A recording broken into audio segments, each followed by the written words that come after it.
Alright, welcome back to MgM. I am Jimmy. Today is our first episode of Talking Points, and I need to weave these videos in every now and then when I don't have time to film a proper battle report, painting video, or something else that's hobby related. There's a few topics I want to talk about today, and since this is our initial episode, if you would like to be involved in this in the future, don't hesitate to send me an email. You can find that on my YouTube page. You can also send me a message on Instagram, or if you do any hashtags or tag me in any way on Instagram, then I will know to potentially include you on our next run of Talking Points. This is going to be a bit free form. I do have a list of things that I'll address today, but I'm really just shooting from the hip with my thoughts and everything else. But let's get to the first topic, which is going to be hashtag miniature game montage. Now, I did not put out a notice or anything like that to tag me, so we're just going to kind of be doing this for the first time. And up first, I want to talk about Hive Dweller Bird. He's tagged me in several things, and one of these is his setup. And this looks absolutely incredible, from a lot of the graffiti to the custom signs that you see. He's got the market involved here. This is a board that I would absolutely love to play a game on. It combines your Zone Mortalis with Sector Mechanicus bits, and it looks absolutely incredible. So highly worth checking out on Instagram. Another picture that he's got up there is his corpse grinders, and these things look absolutely incredible. He's got a really nice looking door as well with some smoke.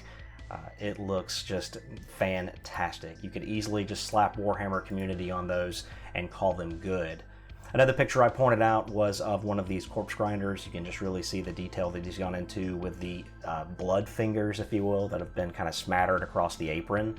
It just looks really, really incredible, and also some posters there as well. So Hive Dweller Bird, definitely check him out on Instagram. Now up next we have Parents Painting Minis, and he was kind enough to say that I inspired him to get his Ash Waste Nomads painted, and this is absolutely fantastic. You can see the paint job that he's done on some of these Ash Waste Nomads. I think these look really good, and the Dustback Hellamites look really incredible. So great job to Parents Painting Minis. Thank you so much for tagging me and sharing that info.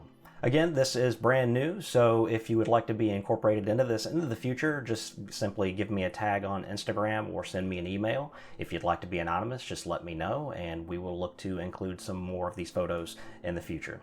All right, our next topic is Star Wars Shatterpoint, and this was a game that I didn't really follow up until maybe a month before it was going to release. And I started to look at it, I got really excited, I got really into it. I love the Star Wars universe, I love the models, the terrain looked really good. So I ended up pre-ordering the product, and when it got in, I assembled all of the terrain, and I really started to look at just how much it really was, how big the terrain was, and how long it was going to take for me to paint that up. And my anxiety kicked in like crazy, and I've got, as you can see on my wall here, I've still got a lot of stuff on my backlog, and there's more to it than just that, and it really just, I started to struggle with it. So I also started to look more into the game. Do I want to learn a brand new game from the ground up? Now this game is based on Marvel Crisis Protocol, which I've also never played. A lot of people rave about it though, and this seems like it is going to be a good game mechanically, but I noticed that the line of sight was a little different than what I was expecting as well. And in most miniature war games, true line of sight is what we use. So you get down to the model, and if you can see the other model, then you're obviously eligible to shoot at it, or it's within your line of sight. For me, that is what I am accustomed to, one, but two, it gives me a certain immersion, and that's why I play a lot of these games. It is more of the immersion factor than the rules. You look at Necromunda and how complicated that can be from a rules perspective. I love the narrative that it can tell, and just the stories that come out of those games. So that is what I really enjoy the most out of playing Necromunda. It's just those narrative type of elements and the way that each game can tell a story.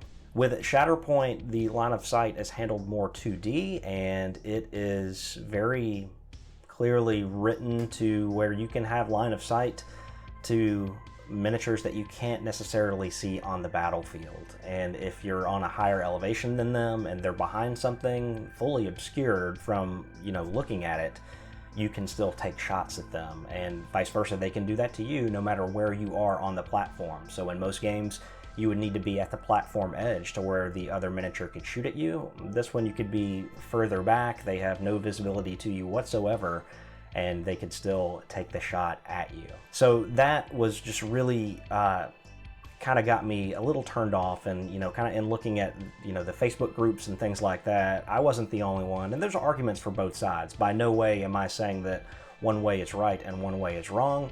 I'm just letting you know that, combined with the amount of stuff that I would have to paint along with what I already have to paint, it just was really going to be a struggle for me, and I ended up selling the game locally, luckily for what I paid for it. And Shatterpoint, unfortunately, is just not going to be something that I'll be pursuing moving forward. That said, I hope the game does well. I may end up purchasing a faction down the road and playing something locally, trying it out, having someone teach me, and we'll go from there. All right, our next topic is going to be Warhammer 40k 10th edition and the Leviathan box. So originally I had said that, hey, look, I'm not going to actively look to purchase this box, and that was where I was even on launch day. And then I was able to find a box for $200. And for that price, for what you're getting in the box, it really made it a no-brainer to go ahead and buy that box. Because even if I decide not to use either half or some of it, there's somebody around that's going to want what I don't. So I really like the look of both armies. I really like the look of the Dreadnought. I really like the bulked up Terminators. I've been wanting those for a very long time. The Infernus Marines are, whatever, Stern Guard, whatever. But I do really like the Librarian as well. And then on the Tyranid side, I've never really given a whole lot of thought into collecting Tyranids, but I absolutely love these models. They just really give me the bug vibe. And I am actually looking forward to painting some of these up with contrast paints. I think that's going to be a ton of fun. So I did get a box of Leviathan coming. I do feel like that it is going to, hopefully, if they keep things the way they are, be a little more my pace than 9th edition was. They've kind of simplified some things down a bit, which makes it more attractive to me. They've limited the number of stratagems that you have to know for each faction. That is until I'm sure the codexes are going to have their own stratagems and probably multiple tasks force and multiple stratagems that you can take. So I'm sure there's a lot that will be bolted onto it, but at least the core experience seems to be a little more of what I'm looking for, and potentially even the combat patrol games.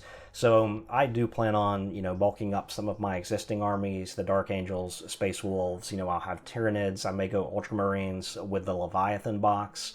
And then I have some Necrons, and you can see kind of behind me, I've got some starting things to like Aladari and things like that.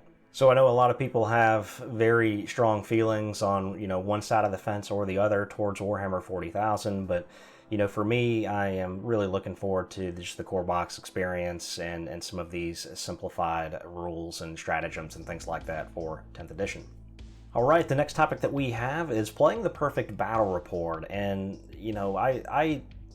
I try to make a good battle report with the rules and things like that. It's not from a lack of trying or a lack of understanding. I do get comments or even some emails from time to time of people essentially just saying, hey, look, you're a moron. Why did you do this, or why did you do that? You have to kind of be there to understand the thought process of why certain moves are made.